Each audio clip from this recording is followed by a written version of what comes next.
24, 25, 26, 27, 28, 29. Oh, somebody actually walked up to my booth. Oh, he looks nice. He looked kind of interested in this. Maybe I should say hi to him. Well, it's kind of weird now. I didn't say hi when he first walked up, so now it's too weird to say hi. I'm just going to let him shop. Oh, well, there he goes. I maybe should have said hi. Did you know that it's actually a myth that introverts can't succeed selling at craft shows? I actually have a friend who's introverted who has found so much success in her business selling at craft shows. It's all about getting out of your comfort zone, and although it takes quite a lot of practice, I promise it can become a lot easier. And in today's video, I'm going to give you tactical tips on how to interact with your customers and experience more sales at your next craft show. Hey makers, welcome back to my channel. My name is Camryn. I run the crochet boutique called Camryn's Cute Creations. Here on YouTube, I love hanging out with fellow makers like you, helping you make more sales selling at craft shows because we're crocheting all the time anyways. We put all this work into the stuff we make. We might as well make some money doing it. I post a brand new video all about helping you sell at craft shows every single Friday. So if that interests you, be sure to subscribe down below. Join us here. We have quite the fun community. We just hit 10K subscribers here on YouTube. I appreciate all of you so much. So thank you so much for being here. So I'm not gonna lie, I am extroverted, but I grew up super shy. Plus I am married to an extreme introvert. A couple years ago, Peyton and I took the Myers-Briggs personality test because we thought it would be really fun and insightful to kind of see how different we are. And it was really funny because we literally got the exact opposite results. So I guess it's true that opposites attract, but I am super extroverted. And when he took his results, he was literally, I didn't even know this was possible, 100% introverted. And I remember looking at him and being like, do you even like me? And after learning this about him, I actually did a lot more research on introversion and extroversion, learned a lot more about it. It is super interesting to see how we are all so different. And although being introverted, it's gonna be a little bit harder for you to get out of your comfort zone and show up and sell at craft shows, I promise you it is so worth it for you in your business. And the more you practice, the easier it's gonna get. You might be more similar to my husband, Peyton, and be a lot more introverted than you are extroverted, but I have left him at my booth before to watch my booth while I went off to the bathroom or grabbed lunch, and he's practiced a few things, conversation topics and conversation starters just to break the ice with some of my customers. So when I was jotting notes down for today's video, I actually got a lot of feedback from him, plus I put in a lot of my favorite conversation starters to just break the ice with my customers, so I'm not sitting there just staring at them like, I don't know what to say to you, because sometimes, even as an extrovert, I have those awkward moments with people too. Whether you're introverted, extroverted, or maybe a little bit of both, I would love to hear about it in the comments. By the end of this video, you're going to be feeling a lot more confident going into your next craft show with some really easy to remember talking points to get started. So my current read, I'm almost done with it, is How to Win Friends and Influence People by Dale Carnegie. My dad actually suggested for me to read this book, and I was a little offended because I was like, you don't think I have friends and influence people? But after reading this, I'm feeling so much more confident about my interactions with people in my business. I highly recommend this book to anybody who wants to work on their social skills and also build meaningful connections with their customers. So we're gonna start from something I learned in this book that honestly has changed the way I do business and interact with literally anybody. Think always in terms of the other person's point of view and see things from that person's angle as well as your own. That has helped me connect with so many more people. So when in doubt, and in general, and all of these interactions and icebreakers I'm gonna walk through with you, just think that if you can ask about that person or talk about the other person as much as possible and connect with them in some way, that is going to be the best conversation to leading to more sales, but also meaningful relationships with your customers. So now we're going to go into some specific icebreakers and talking points that you can talk with your customers about. I'm gonna make it so easy for you. I say it's easy because I literally created an acronym, EASI, with an I, not a Y, because that's the way the acronym worked. EASI with an I, that is an acronym of talking points that I love to talk about at craft shows. So if you're sitting there feeling stuck at a craft show and you're like, what in the world am I supposed to talk to this person about? You can just think, okay, Camryn had those easy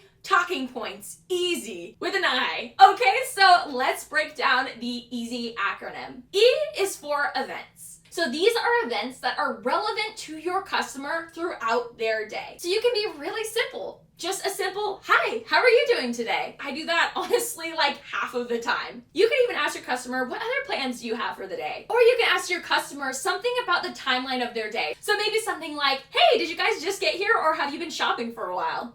And you can ask about other things they've bought already or other things they're planning on doing for the rest of their day. You can also talk about the event itself and their experience with the event. So this could be something specific to that event, maybe a special that they're doing or a special thing they have available for kids at the event and you see that they have little kids with them, something that you can suggest for them to do, or maybe just ask, hey, did you guys try the jumping castle yet? Throughout this video, I'll give you some examples on how I've used these in the past at my craft show at a pumpkin patch that I do every single fall. And I actually have a bunch of those vlogs coming up here soon because my busy season is just around the corner.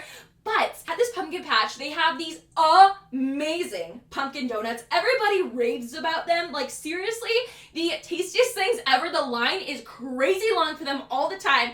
So something super simple to ask them is, hey, have you guys tried the pumpkin donuts yet? Or did you guys wait in line? I saw the line was all the way around the corner. You can also see if there's food or drink at the event and they're holding something, you'd be like, what did you order? I'm getting so hungry for lunch and looking for recommendations. What are you drinking right now that looks like a chai tea latte? And I am obsessed with these chai tea lattes, which is definitely not a lie. I am, you all know, obsessed with chai tea lattes, especially up at this venue. It's just like pure sugar and it's amazing. Something else that I've done before is at this venue, there's a tractor ride for the kids. It's really cute. They ride around on this tractor and they're all like waving at their parents. It's adorable. So if I see this family has a couple kids, I'm like, have you guys done the tractor ride yet? Or did you know there's a petting zoo just around the corner? And just add to the events that they're experiencing throughout their day. So E is for events. Remember thinking of their events that they're experiencing throughout their day. Ask something about the events throughout their day or suggest an event for them to try out next. Or simply just say, hey, how are you doing today? A is for area, and this is really great if you're just feeling completely stuck on conversation and you're like, what am I supposed to talk about? Look around and see things in your area. This can be the actual venue itself. Maybe it's a really, really gorgeous venue. Like this pumpkin patch I set up at is stunning. So I might say something first thing in the morning. Oh my gosh, isn't this fog just so beautiful? I love setting up here. It just reminds me of cozy fall vibes, something like that. Just acknowledging how beautiful the area is, or maybe how crowded the area is. You could say something like, oh my gosh, were you guys able to find parking okay? This event is so busy right now. Or you might say, you guys came at a really good time because it slowed a lot down from earlier and you could actually get in line for those pumpkin donuts. That's another thing is this EASI acronym, you can actually use them in combination. So you see I used from E, events of their day, suggesting them to go get a donut, with A, area, how the area looks, you know, not a lot of customers right now, so you actually have a better chance to go have this experience, this event, in line waiting for donuts. So you can use this acronym and overlap some of the things. I'll give you some more examples of that throughout the video as well. Another really awesome thing I use for conversation starters all of the time at markets, especially if it's an outdoor market, and this goes in the area category because you're looking around and you see what the weather is like. So weather is such a great conversation starter. If you're, looking around and you see some clouds coming through, be like, oh my gosh, I hope these don't come over here and ruin our perfect day we have set up here.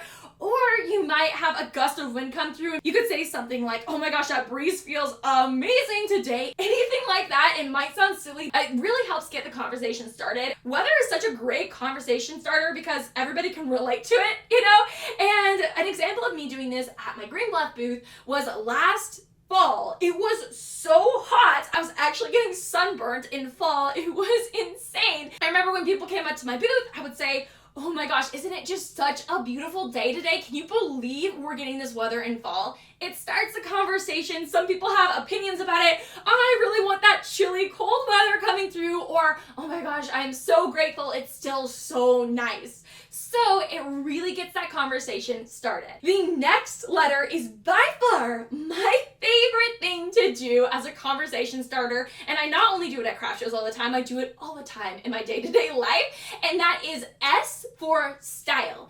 This is complimenting your customer's style in any way. Peyton just graduated a couple months ago, and my parents came with me to go watch him walk, and this girl was in this super pretty dress. She obviously was just graduating, and my mom whispered to me, and she said, "Hey Camryn, look how cute her dress is." And I turned to my mom and I said, "She's walking this way. You should tell her that her dress is cute, not me." And my mom said, "Oh my gosh, I love your dress." And this girl lit up. She was so happy. Obviously, it was her day. She was graduating. And she said, "Oh, thank you so much." And that's just your reminder. If you were to turn to your friend and compliment somebody else's appearance, just like my mom did, sometimes I turn to a friend and say, "Oh my gosh, that girl was so pretty that we talked to." And then I think after, I should have just told that girl she was pretty. So anytime something that you like, that you see, just say it out loud. Something I'll do at my fall markets is maybe somebody walks up and they're wearing a mustard sweater, and I'll say something along the lines of, "Oh my gosh, your sweater is adorable. It's totally giving me all the fall vibes." And that's something super quick. Usually they'll say something like, "Thank you," or "Oh my gosh, you should check it out at TJ Maxx. I got this for half off." And that opens the conversation because I'm like, "Ooh girl, I love TJ Maxx. I found this there the other day." It gets the conversation flowing and gets you connecting with your customer. So if you see something that you like on somebody or love it on them, you can even say, "That mustard color looks so pretty on you." You can even say something like, "Your hair looks so cute like that," or "I love your hair color. It's really pretty." I always love tying in my compliments to the season, especially when I'm up at this pumpkin patch, because you can tell people put effort into their day going up to the pumpkin patch and getting ready, taking cute fall pictures. So it always gives them a little confidence boost when I give them a compliment on the outfit that they obviously worked hard on. I work hard on my outfits up there too, so when they compliment me back, I'm like, "Thank you." You can be really simple with a compliment. If it feels overwhelming, you can say something as simple as, "I like your hat. I like your hat," you know?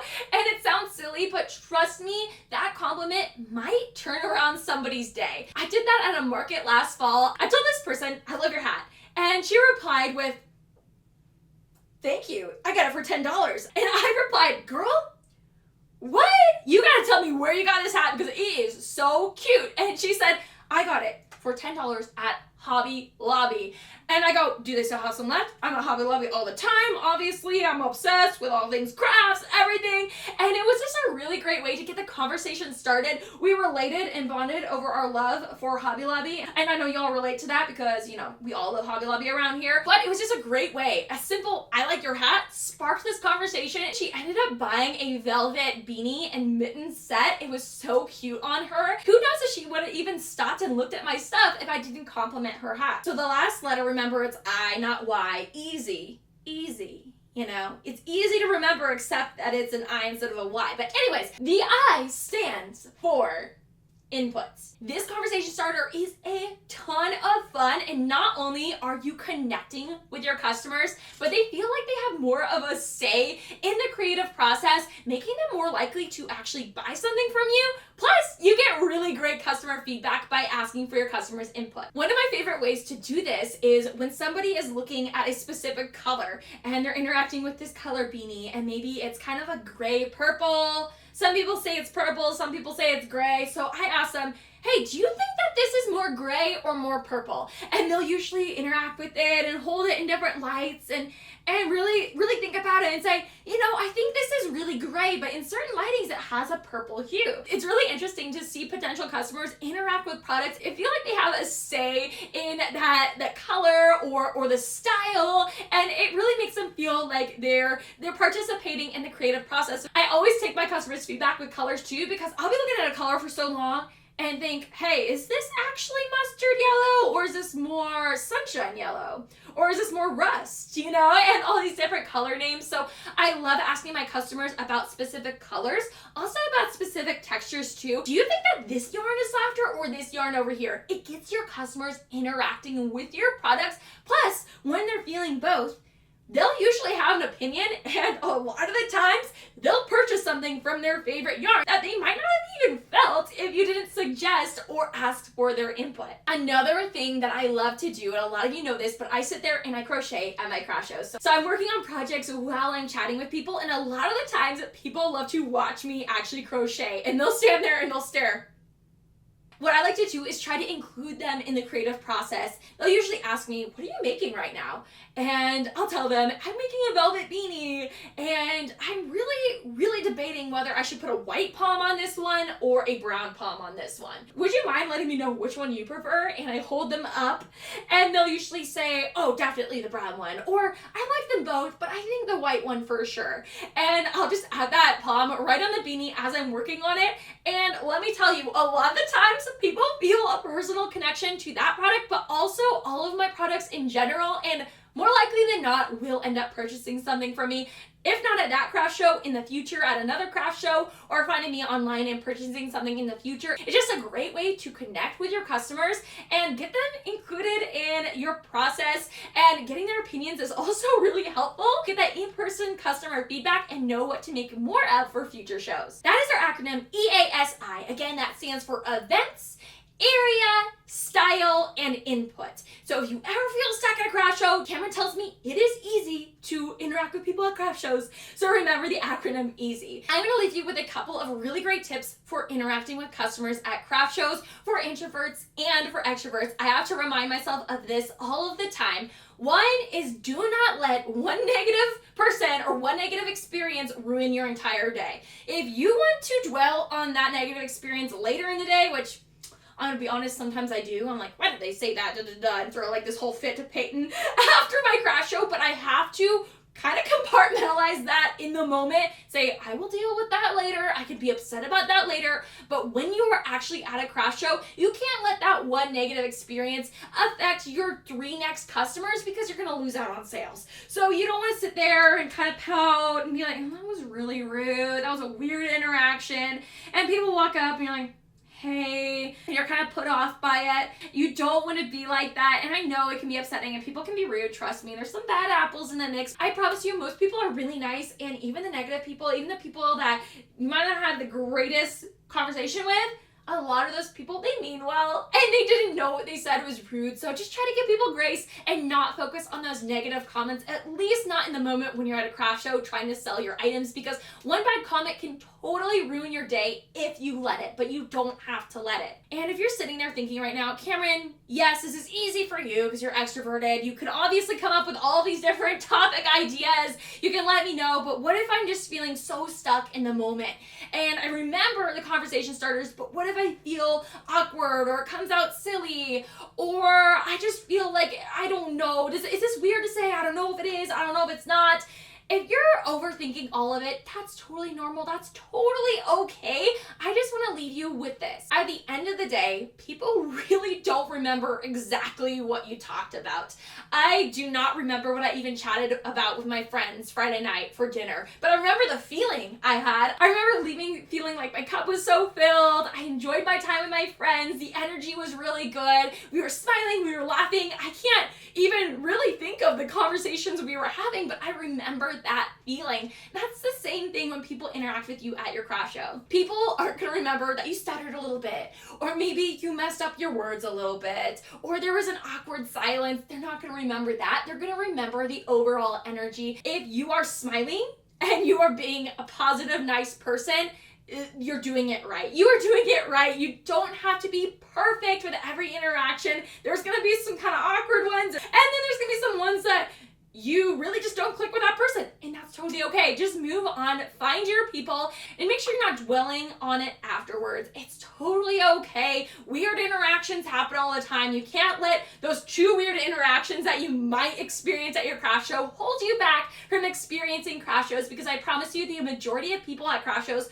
are amazing. They're there to support you and shop handmade, and they want to talk to you, and they're there to be social. So don't feel weird about greeting your customers. Don't feel weird about talking about your products. People want to talk about themselves. They want to talk about you, and they want to connect with you. So at the end of the day, don't get too hung up on the actual topics, but instead smile and just be a good person, and that is going to take you way farther in your business than these perfect pitching selling points that I could teach you. Which, by the way, I have been thinking about doing a digital course on selling at craft shows, so I could give you some actual tactical selling tips that aren't salesy, but again, just conversations that you can have with your customers that better help sell your products. So let me know if that's something you're interested in. I'm going to leave you with this one piece of advice from Dale Carnegie that I want you to keep in mind when you go into your next craft show. Your smile is your logo. Your personality is your business card.